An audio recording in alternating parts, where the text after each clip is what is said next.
Estamos diante de muitos desafios. Agora precisamos enfrentar um novo desafio. Assim como superamos o desafio anterior, quando Raf trocou a kippá marrom pela kippá cortada, também vamos superar este agora, em que Kleber trocou a kippá marrom e eu terei que me acostumar com a kippá cortada na sua cabeça, e tenho certeza de que vamos lidar com isso rapidamente.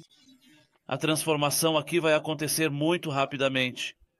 Ilustres membros do Fórum do Estado-Maior, vice-chefe do Estado-Maior, Tamir, líderes e representantes das organizações de prontidão, resgate e assistência, presidente da administração regional, Marty Rajai, famílias enlutadas, queridos comandantes, membros do comando da Frente Interna, as famílias Melo e Kleber, Raf e Shai.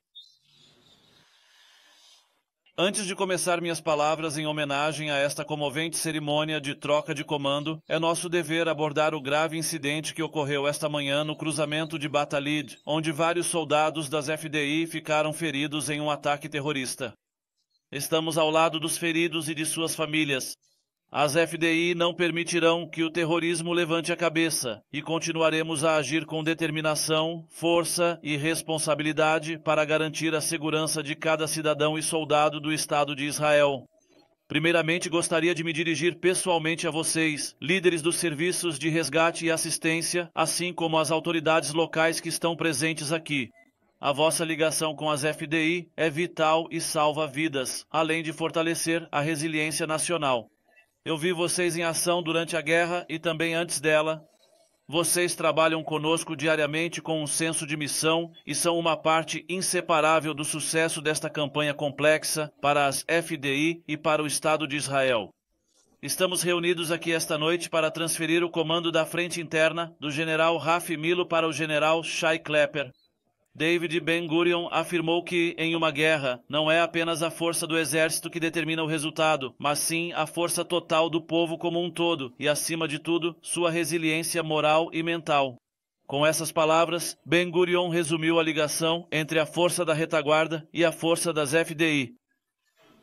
As FDI são o exército do povo. Eles agem pelo povo, vêm do povo e é daí que tiram sua força. Eu disse durante a guerra que nossos inimigos estavam enganados ao pensar que a retaguarda israelense era nosso ponto fraco. A verdade é que essa é a fonte da nossa resiliência, a fonte da nossa força, e é isso que nos dá o poder de continuar lutando pelo lar de todos, pelo Estado de Israel. Estou aqui hoje com um profundo sentimento de orgulho e sincera admiração pelo trabalho contínuo, determinado e pelo esforço insubstituível pela segurança de Israel e pela proteção de seus cidadãos.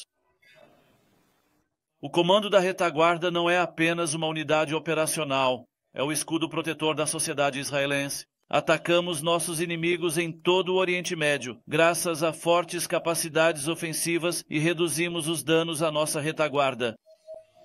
Graças a um conceito operacional que inclui capacidades defensivas, tecnologias únicas, organização em múltiplas camadas, um sistema avançado de alerta e a cooperação entre as forças do comando da retaguarda, forças de segurança e resgate, autoridades locais, comunicação pública e disciplina civil. Tanto em tempos de paz, quanto em situações de crise, em desastres naturais e em guerra, vocês estão na linha de frente para defender a retaguarda. Graças a vocês, os cidadãos de Israel recebem respostas, alertas, orientações e resgate quando necessário. Vocês estão presentes em todos os lugares, do norte até as áreas de fronteira, das grandes cidades às pequenas comunidades, para todos. Os resultados do comando da retaguarda não são algo que se deva tomar como garantido.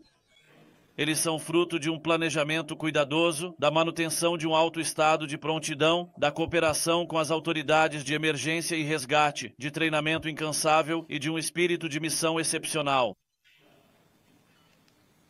Nossa maior prova ocorre nos momentos decisivos durante a guerra, no auge do combate, sob pressão.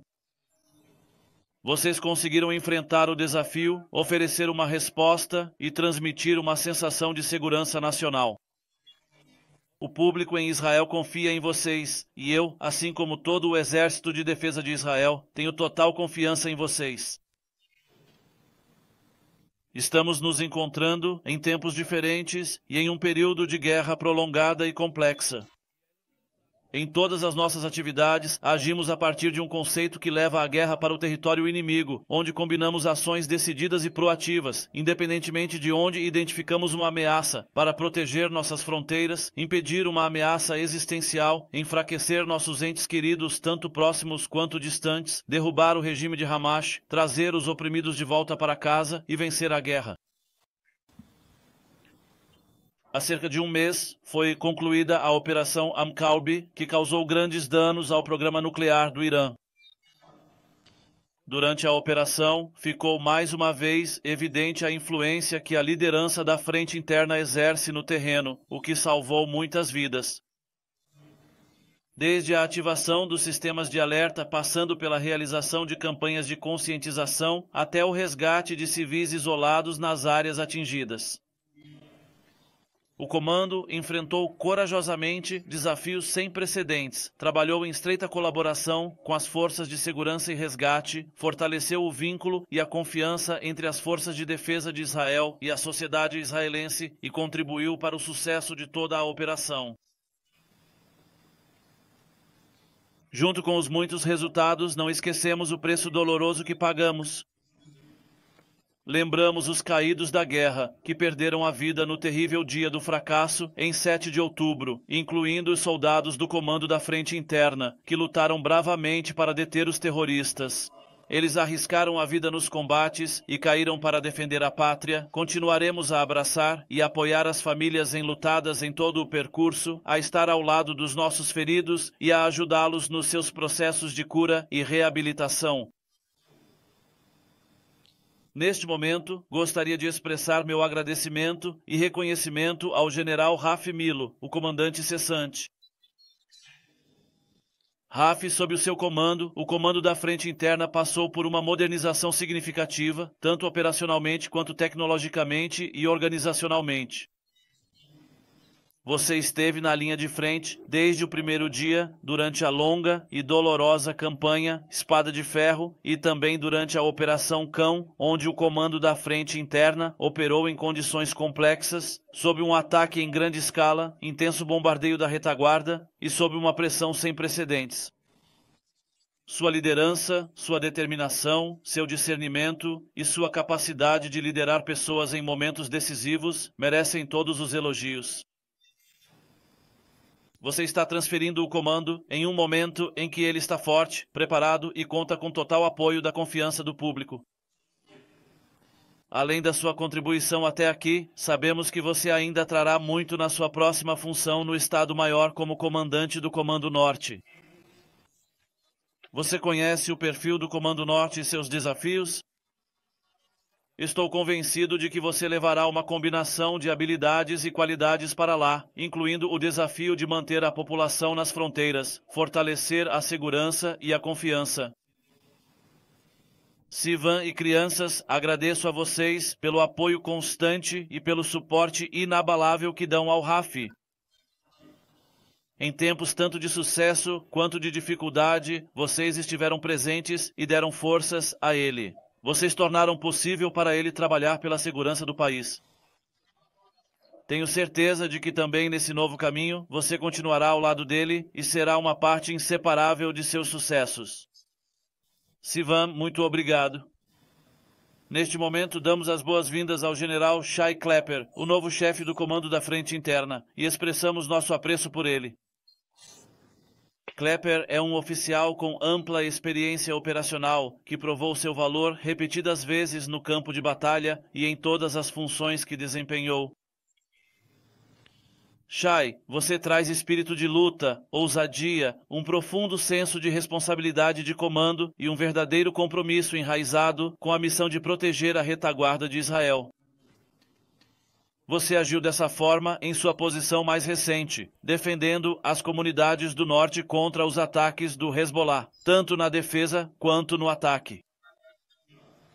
A Brigada 91, sob seu comando, liderou o enfraquecimento do Hezbollah e a mudança da realidade de segurança, além de garantir dias de tranquilidade imediata na fronteira norte. Confiamos em você, apoiamos você e estaremos ao seu lado em cada passo do caminho. Hoje você assume uma grande responsabilidade. O comando da Frente Interna é um comando único e distinto, com integração militar e civil.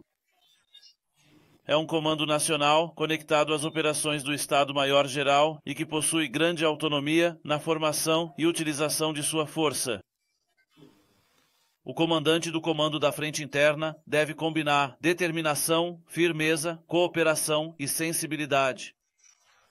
Tenho certeza de que você possui todas essas qualidades. Efrati e as crianças, nós nos encontramos aqui esta manhã. Os muitos sucessos que Shai alcançou ao longo dos anos não teriam sido possíveis sem o apoio e o amor que vocês lhe deram em casa. Agradeço a você e a todos vocês pela parceria, pelo apoio e pelos sacrifícios que fizeram por ele até agora e por tudo o que continuarão a oferecer no futuro. Efrati, muito obrigado a você. Comandantes, oficiais e soldados, o Estado de Israel enfrentou muitos desafios ao longo dos anos e vocês sempre se dedicaram a cada missão. Quando apenas um valor está diante dos seus olhos, a vida humana e a vida do povo de Israel, agora, com a transferência de comando, tenho certeza de que vocês continuarão a agir com o mesmo espírito de profissionalismo e determinação em benefício do país. Minhas senhoras e meus senhores, estamos nos dias de Ben Hametzarim, um período de luto pela destruição do primeiro e do segundo templo, que nos lembra a importância da união. Um povo unido é um povo com uma retaguarda forte que permanece firme diante de qualquer dificuldade. E graças a isso, temos a confiança para continuar agindo pela segurança da pátria e de seus cidadãos. O comando da retaguarda é o coração pulsante da parceria entre as forças de defesa de Israel e a sociedade civil. Graças a vocês, não é apenas o exército que luta na fronteira, mas também protege o lar. Continuem agindo com o espírito especial que os caracteriza, com dedicação, humildade e verdadeiro espírito sionista. Obrigado pelo serviço de vocês, pela missão e pela proteção que nos oferecem dia após dia, hora após hora. Quero agradecer aos reservistas do Comando de Retaguarda que se mobilizaram desde o primeiro dia da campanha e trabalham incansavelmente a cada momento. Obrigado e, em todo caso, Rafi, grande reconhecimento pela sua contribuição e boa sorte no novo cargo que você assumirá em breve. Shai, parabéns e boa sorte ao assumir sua importante função. Avante e boa sorte.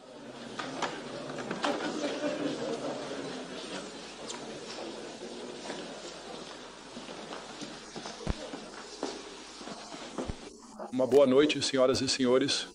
Estou muito feliz por, nesta noite, aqui na bela Vila Borse, em Berlim, poder dar as mais calorosas boas-vindas ao presidente da França, o estimado Emmanuel Macron, para este importante evento. Caro Emmanuel, seja muito bem-vindo. Bem-vindo a Berlim. Estamos muito felizes por podermos nos encontrar aqui esta noite, também junto com a sua delegação. Estamos a preparar um encontro franco-alemão no final de agosto em Toulon, onde, juntamente com partes dos nossos governos, nos reuniremos para discutir questões essenciais da cooperação franco-alemã. Vamos preparar isso esta noite e nos encontramos em um momento que não poderia ser melhor. Pois vamos discutir juntos algumas questões muito atuais e urgentes, entre elas a política comercial atual e extremamente importante, sobre a qual, neste exato momento, ouvimos que decisões cruciais podem ser tomadas. Mas também vamos falar sobre a política externa e de segurança comum, que é fundamental para a nossa cooperação futura. Vamos falar sobre os projetos conjuntos que ambos já discutimos há muito tempo e nos quais estamos trabalhando intensamente. Enquanto isso, mais da metade do gabinete do governo federal já visitou a França. Como todos sabem, fiz minha primeira visita já no meu primeiro dia no cargo e convidei o presidente Macron para vir a Berlim. Estamos reunidos aqui esta noite justamente para falar sobre esses temas e vocês sabem o quanto a relação franco-alemã também é importante para mim pessoalmente. Estamos apoiados sobre a base de uma relação próxima entre Alemanha e França, que se fortaleceu ao longo de décadas, amizade em nós. Ambos sentimos como uma grande responsabilidade continuar trabalhando nisso nos próximos anos. E por isso, mais uma vez, seja muito bem-vindo, caro Emmanuel. Bienvenue à Belence. Muito obrigado. Mil obrigados. Muito obrigado, senhor chanceler, caro Friedrich, por este convite e pelo tempo reservado para que possamos justamente nos encontrar aqui novamente. Estou muito feliz em vê-lo novamente aqui neste mês de julho. O senhor chanceler acabou de dizer isso. Para nós, é uma oportunidade de nos coordenarmos tanto em muitos contextos europeus e internacionais, quanto na cooperação bilateral que desejamos construir juntos, com base neste relançamento franco-alemão que planejamos juntos nos últimos meses e no qual estamos engajando nossos governos. E é esse trabalho que continuaremos com uma visita bilateral no final de agosto e uma proposta dos ministros franco-alemães. Uma proposta francesa sobre defesa e segurança, que acontecerá em Toulon no final de agosto. Basicamente, a agenda bilateral, como sabemos, é fortemente marcada por questões estruturais. E é a isso que voltaremos em algumas semanas e que vamos preparar juntos esta noite. No que diz respeito à defesa e segurança, num momento em que voltamos a investir, também temos programas conjuntos que são importantes para nós, seja em relação a caças ou aos veículos do futuro. Quando investimos massivamente em inteligência artificial, em tecnologias verdes e na convergência entre os nossos dois países, seja na gestão da segurança, na transição energética ou também em inteligência artificial e tecnologia quântica, isso é absolutamente essencial para alcançar maior eficiência, massa crítica e cooperação. E nós carregamos essa vontade. Da mesma forma, queremos aquilo em que acreditamos fortemente na agenda europeia. Mais competência, mais simplificação, implementação mais rápida, uma oportunidade para promover reformas e investimentos em todas essas áreas críticas. Uma Europa que funcione melhor, mais rápido e que recupere sua maturidade e que também resolva seus grandes desafios em energia ou mobilidade.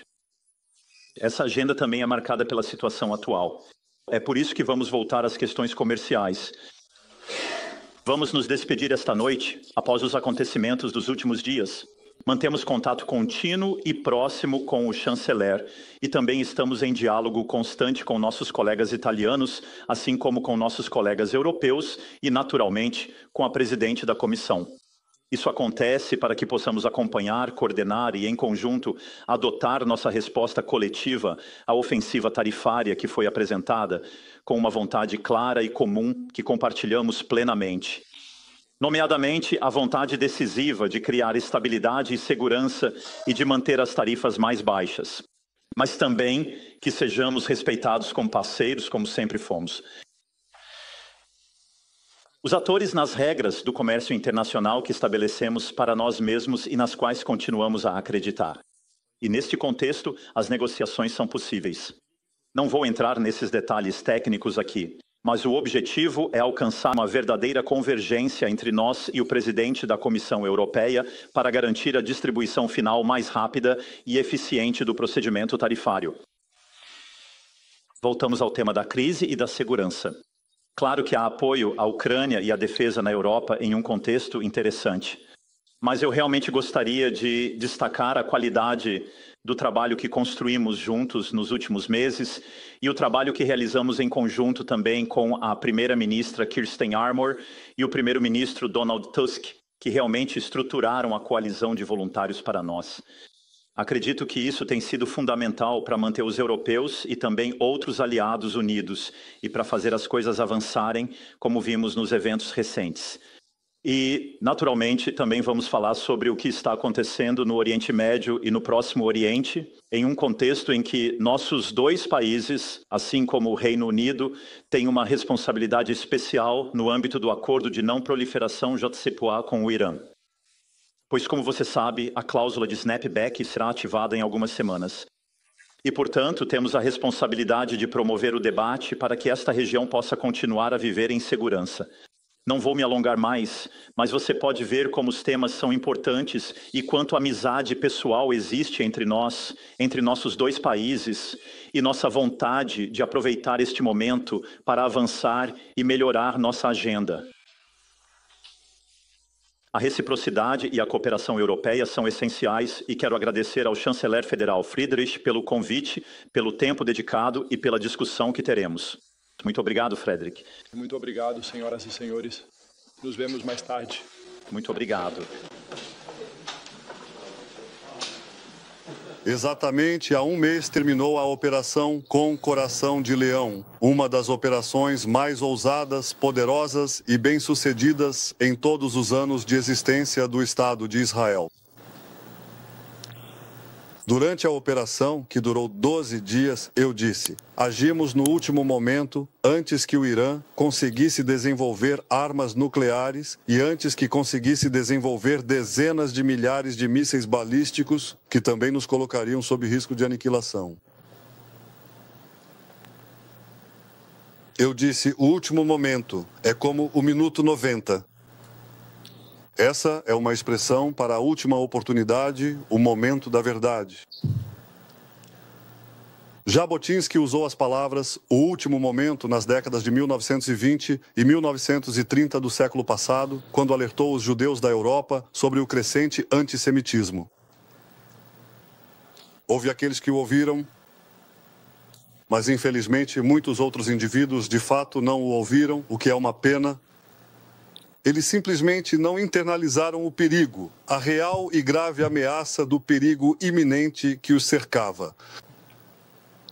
Alguns meses antes da Segunda Guerra Mundial, Jabotinsky voltou a clamar: às vezes temo que a hora já seja mais tarde do que meia-noite, ou mais precisamente do que 11 horas. Nós, cuja consciência do Holocausto está profundamente enraizada, não esperamos até a meia-noite. Agimos com determinação intransigente para remover de sobre nós a ameaça dupla, a ameaça nuclear e a ameaça dos mísseis balísticos. Nas palavras de Jabotinsky, isso não foi, de forma alguma, um ato aventureiro, ou seja, um ato imprudente, precipitado e irresponsável. Pelo contrário, foi uma ação que preparamos com muito rigor e extrema dedicação, considerando todos os detalhes e possíveis implicações. Em um caso excepcional como esse, ensinou Jabotinsky, a aventura compensa, a ousadia compensa. A decisão é necessária, pois não há outra escolha para um povo que deseja viver. Internalizamos as lições da história. Lidamos com aqueles que se levantam contra nós para nos destruir. Fizemos isso por meio de nossos soldados e comandantes corajosos e tenho certeza de que Jabotinsky teria muito, muito orgulho deles. Conta-se sobre ele, sobre Jabotinsky, o pai do sionismo, que costumava treinar as companhias de defensores de Jerusalém, noite após noite, com exercícios de campo e armas. Hoje chamamos isso de treinamentos de infantaria. Um dia, em 1919, um convidado importante do exterior o acompanhou, o rabino Shabtai Jain. Ele é o líder das comunidades sefarditas nos Balcãs e na América Latina. Jabotinsky e o rabino saíram para um passeio ao amanhecer em Jerusalém, não muito longe daqui. Às 5 da manhã, após uma caminhada exaustiva entre as rochas, o sol ainda não havia nascido, mas ao longe podiam-se ver jovens treinando com entusiasmo. Quando Jabotinsky viu isso, apontou na direção deles e disse ao rabino: convidei o senhor para ver como o sol nasce e desponta, mas este é o nosso sol, esses jovens aqui. Aqui está o sol nascendo. Meus queridos amigos, ainda hoje, na contínua e árdua guerra pela independência, nós vemos a imensa e brilhante luz dos nossos jovens, a promissora geração da vitória que nos inspira profundamente. Após o terrível e brutal massacre de 7 de outubro, nós nos deparamos com uma escolha clara e inegável: render-se completamente, cair no desespero profundo, desistir de tudo, ou, pelo contrário, reunir todas as nossas forças, atender ao chamado urgente e dar uma resposta contundente, firme e decisiva aos nossos agressores. De fato, nós nos levantamos juntos. Nós nos levantamos juntos para derrubar o governo do Hamas na faixa de Gaza, para trazer para casa todos os nossos preciosos reféns, vivos e mortos, para garantir que não haverá mais uma entidade terrorista monstruosa em Gaza capaz de ameaçar Israel. Após os trágicos eventos de 1929, Vladimir Jabotinsky, com sua visão perspicaz, declarou: depois do terrível massacre, a comunidade judaica na terra de Israel se levantará com forças renovadas e com uma esperança redobrada e inabalável. Vamos reconstruir em uma escala muito maior tudo o que foi destruído. 2 dias após o massacre de 7 de outubro, prometi que também faríamos isso, em uma escala sem precedentes. Disse que mudaríamos a face do Oriente Médio e é exatamente isso que estamos fazendo. O Muro de Ferro, outro princípio fundamental na doutrina de Jabotinsky. O Muro de Ferro já é reconhecido em toda a região ao nosso redor. A concepção original de erguer um muro de ferro diante dos árabes da terra de Israel, que demonstraram vim-viti ao projeto sionista, essa concepção se expandiu dezenas de vezes desde então. Nossos inimigos iniciaram uma guerra em múltiplas frentes, e eles receberam uma guerra em múltiplas frentes, mas uma guerra que eles nunca sonharam, nunca imaginaram que fosse possível. Estamos atuando como uma potência em 7 arenas. Estamos esmagando o eixo do mal que o Irã construiu ao longo de décadas.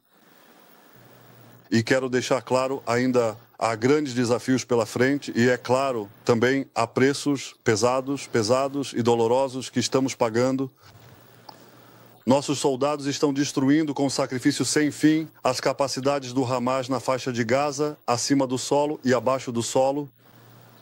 Estamos determinados a alcançar todos os objetivos da guerra e estamos trabalhando para conseguir mais um acordo de libertação dos nossos sequestrados.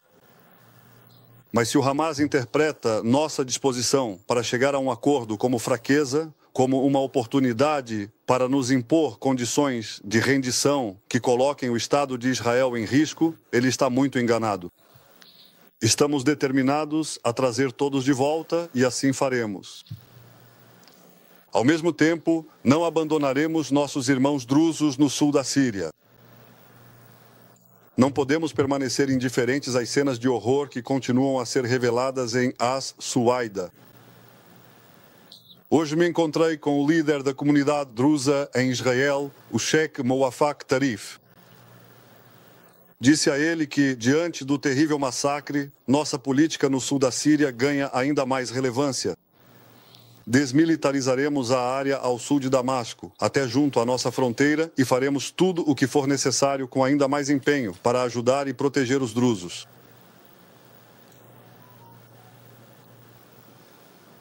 Senhoras e senhores, Jabotinsky plantou em nós o desejo de lutar incessantemente pelo que é certo e justo.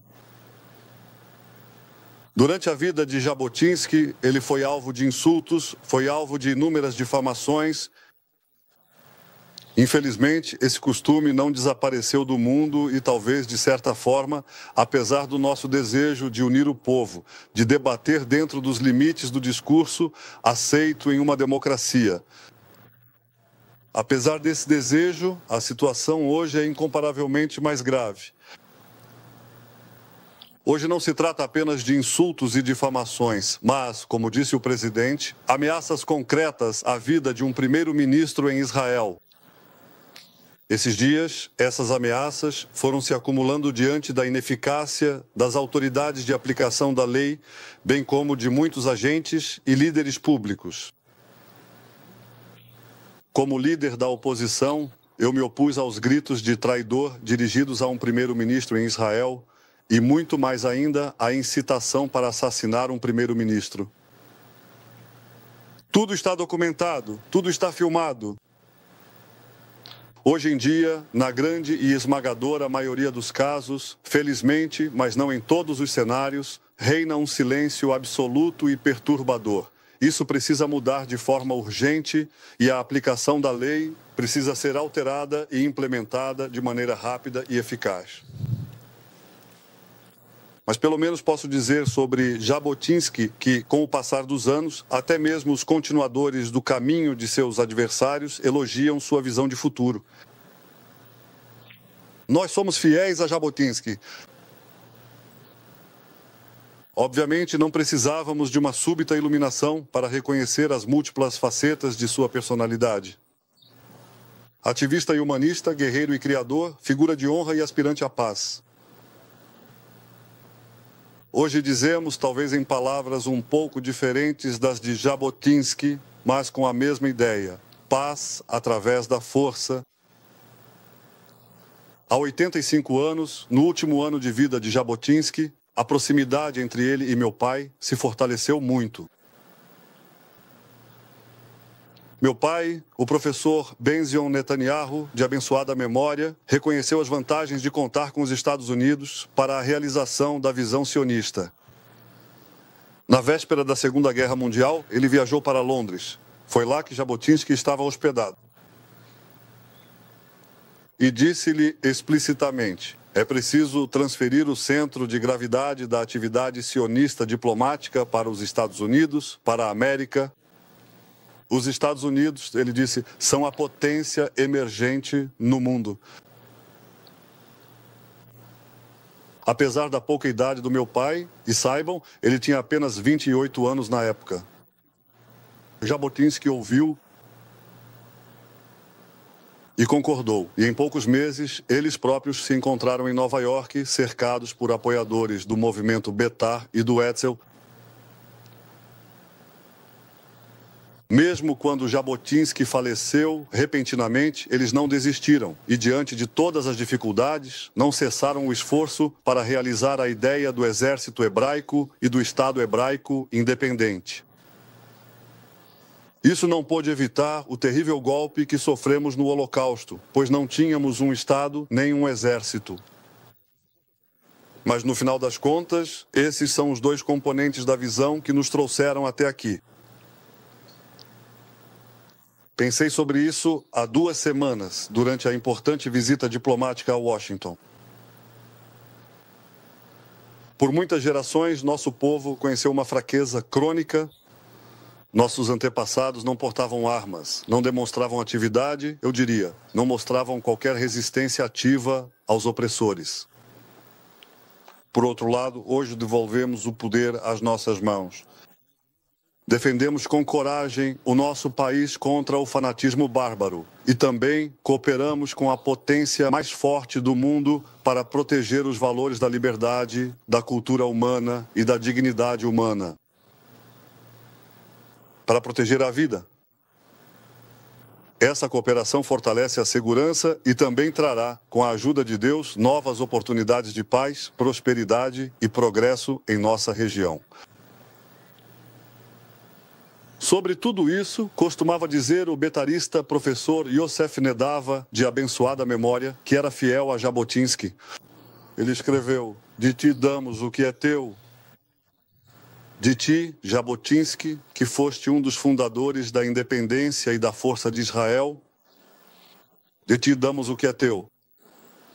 Nosso Estado é o teu Estado. Nossas conquistas são as tuas conquistas. Nossa vitória é a tua vitória. Que a memória de Zeev Jabotinsky permaneça guardada entre nosso povo por todas as gerações.